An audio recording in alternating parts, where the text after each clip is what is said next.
കക്കാടംപൊയിലെ ബംഗ്ലാവിലാണ് കേട്ടോ ഞാനുള്ളത്. Royal heritage എന്നാണ് ഈ ഒരു റിസോർട്ടിൻ്റെ പേര് വരുന്നത്. 7 ബെഡ്റൂമുകളുള്ളൊരു റിസോർട്ടാണ് കേട്ടോ ഇത്. കക്കാടംപൊയിലേക്ക് വന്നിട്ട് കൂട്ടുകുടുംബമായിട്ട് ഒരു 10-50 പേർക്കൊക്കെ താമസിക്കാൻ പറ്റുന്ന ഒരു ബംഗ്ലാവ് തന്നെയാണ് കേട്ടോ ഇത്. ബാച്ചിലേഴ്സ് ആയിട്ടോ കപ്പിൾസ് ആയിട്ടോ ഒക്കെ വന്ന് എൻജോയ് ചെയ്യാൻ പറ്റിയ ഒരു പൂളോട് കൂടിയ ഒരു റിസോർട്ട് തന്നെയാണ് കേട്ടോ റോയൽ ഹെറിറ്റേജ്.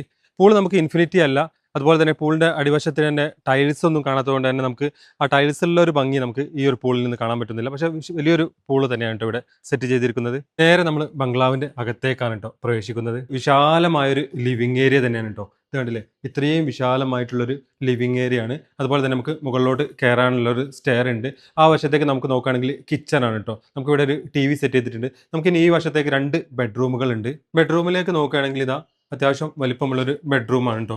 അതുപോലെ തന്നെ നമുക്കിവിടെ ബാൽക്കണി ഉണ്ട്. ഒരു അറ്റാച്ച്ഡ് ബാത്റൂം കൂടിയാണ് കേട്ടോ. ബാൽക്കണിയിലേക്ക് നോക്കുകയാണെങ്കിൽ മൗണ്ടൈൻ്റെ വ്യൂ ഒക്കെ ആസ്വദിച്ചിരിക്കാൻ പറ്റുന്ന ഒരു ബാൽക്കണി കൂടിയാണ് സെറ്റ് ചെയ്തിരിക്കുന്നത്. രണ്ടാമത്തെ ബെഡ്റൂമിലേക്ക് നോക്കുമ്പോൾ അത് നേരത്തെ കണ്ടതിനേക്കാളും ഒന്നുകൂടി വലിയ ബെഡ്റൂമാണ് കേട്ടോ. ഈ ബെഡ്റൂമിൽ നമുക്ക് പുറത്തോട്ട് വ്യൂ ഉണ്ട്, അതുപോലെ തന്നെ ബാൽക്കണി ഉണ്ട്. ഈ ഒരു ബാൽക്കണിയിൽ നിന്നും മനോഹരമായ മൗണ്ടൻ വ്യൂ തന്നെയാണ് കേട്ടോ കാണാൻ സാധിക്കുന്നത്. കണ്ടില്ലേ, അതിമനോഹരമായ മൗണ്ടൻ വ്യൂ കിട്ടുന്ന ഒരു ബാൽക്കണിയാണ് കേട്ടോ ഈ ഒരു റൂമിൽ സെറ്റ് ചെയ്തിരിക്കുന്നത്.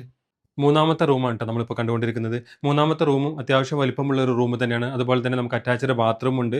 മാത്രമല്ല ഇവിടുന്ന് ഒരു ബാൽക്കണി ഉണ്ട് കേട്ടോ. ബാൽക്കണിയിൽ നിന്നും നമ്മൾ നേരത്തെ പറഞ്ഞതുപോലെ തന്നെ മൗണ്ടൻ വ്യൂ കിട്ടുന്ന ഒരു ബാൽക്കണി തന്നെയാണ് സെറ്റ് ചെയ്തിരിക്കുന്നത്. നമുക്ക് നേരെ മുകളിലേക്ക് കയറാം. മുകളിലേക്ക് നമുക്ക് 2 സ്റ്റെപ്പായിട്ടുണ്ട് കേട്ടോ. ഈ ഒരു ഭാഗത്തേക്കും സ്റ്റെയർ ഉണ്ട്, ഈ ഒരു ഭാഗത്തേക്കും സ്റ്റെയർ ഉണ്ട്. ഇങ്ങനെ നമ്മൾ നേരെ മുകളിലേക്ക് ചെല്ലുമ്പോൾ സോഫ സെറ്റ് ചെയ്തിട്ടുണ്ട്. അതുപോലെ തന്നെ ഇൻഡോർ ഗെയിംസ് ഇവിടെ സെറ്റ് ചെയ്തിട്ടുണ്ട്. അതുപോലെ തന്നെ നമുക്ക് ഇവിടെ എക്സ്ട്രാ ബെഡുകൾ കാണാൻ പറ്റുന്നുണ്ട്. അതുപോലെ തന്നെ നമുക്ക് മറ്റ് റൂമുകൾ കൂടി കാണാം. നാലാമത്തെ റൂമിലേക്കാണ് നമ്മൾ പ്രവേശിക്കുന്നത്. നാലാമത്തെ റൂമിലേക്ക് നോക്കുകയാണെങ്കിലും അത്യാവശ്യം വലിപ്പവും വൃത്തിയുള്ള ഒരു റൂം തന്നെയാണ്. നമുക്കൊരു സോഫ സെറ്റ് ചെയ്തിട്ടുണ്ട്, ബാൽക്കണി ഉണ്ട്, അറ്റാച്ച്ഡ് ബാത്റൂമാണ് വരുന്നത്. നമുക്ക് ഈ ഒരു റൂമിൽ നിന്ന് തന്നെയാണ് കേട്ടോ അടുത്ത റൂമിലേക്ക് പോകുന്നത്, അതായത് 5ാമത്തെ റൂമിലേക്ക്. ഈ ഒരു റൂമിലേക്ക് നോക്കുമ്പോൾ നമുക്ക് സാധാരണ റൂമിൽ നിന്നും വ്യത്യസ്തമായിട്ട് 2 സെപ്പറേറ്റ് ബെഡുകളാണ് കേട്ടോ ചെയ്തിരിക്കുന്നത്. ഇതിൽ നിന്ന് നമുക്ക് അസാധ്യ മൗണ്ടൻ വ്യൂ കൂടി ഇവിടുന്ന് ലഭിക്കുന്നുണ്ട് കേട്ടോ. 6ാമത്തെ റൂമാണ് കേട്ടോ നമ്മളിപ്പോൾ കണ്ടുകൊണ്ടിരിക്കുന്നത്.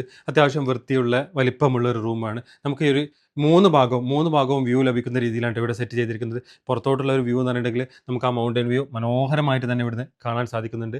അറ്റാച്ച്ഡ് ബാത്റൂം കൂടിയാണ് കേട്ടോ ഈ റൂം വരുന്നത്. 7ാമത്തെ റൂമിലാണ് ഇപ്പോൾ നമ്മളുള്ളത്. 7ാമത്തെ റൂം നേരത്തെ പറഞ്ഞതുപോലെ തന്നെ വ്യത്യസ്തമായിട്ട് 2 ബെഡുകൾ സെപ്പറേറ്റ് ആണ് കേട്ടോ ചെയ്തിരിക്കുന്നത്. അറ്റാച്ച്ഡ് ബാത്റൂമാണ്. അതുപോലെ തന്നെ നമുക്ക് പുറത്തോട്ട് ആസ്വദിക്കാൻ പറ്റുന്ന രീതിയിലാണ് ഈ ഒരു റൂം കൂടി സെറ്റ് ചെയ്തിരിക്കുന്നത്. റൂം കൂടാതെ നമുക്ക് 8 പേർക്ക് കിടക്കാൻ പറ്റുന്ന ഒരു ഡോർമെറ്ററി കൂടി ഇവിടെ സെറ്റ് ചെയ്തിട്ടുണ്ട് കേട്ടോ. ഡോർമെറ്ററിക്ക് നമുക്ക് 2 ബാത്റൂം കൂടി വരുന്നുണ്ട്. റോയൽ ഹെറിറ്റേജിന്റെ ബുക്കിങ്ങിനായി സ്ക്രീനിൽ കാണുന്ന നമ്പറിലേക്ക് ഒന്ന് വാട്സപ്പ് ചെയ്യുക. നിങ്ങൾ എത്ര പേരുണ്ട്, എന്നത്തേക്കാണ് നോക്കുന്നത് അനുസരിച്ചായിരിക്കട്ടോ എമൗണ്ട് വരുന്നത്. വീക്കെൻഡിലേക്കാണ് നോക്കുന്നതെങ്കിൽ നേരത്തെ തന്നെ ബുക്ക് ചെയ്യാൻ ശ്രമിക്കുക. അതായത് ഒരു മാസം മുന്നെങ്കിലും ബുക്ക് ചെയ്യാൻ വേണ്ടി ശ്രമിക്കുക. കൂടുതൽ റിസോർട്ട് വീഡിയോകൾക്കായിട്ട് നമ്മുടെ പേജ് ഒന്ന് ഫോളോ ചെയ്ത് വെക്കാൻ മറക്കണ്ട. വീണ്ടും കാണാം മറ്റു നല്ലൊരു വീഡിയോയുമായി.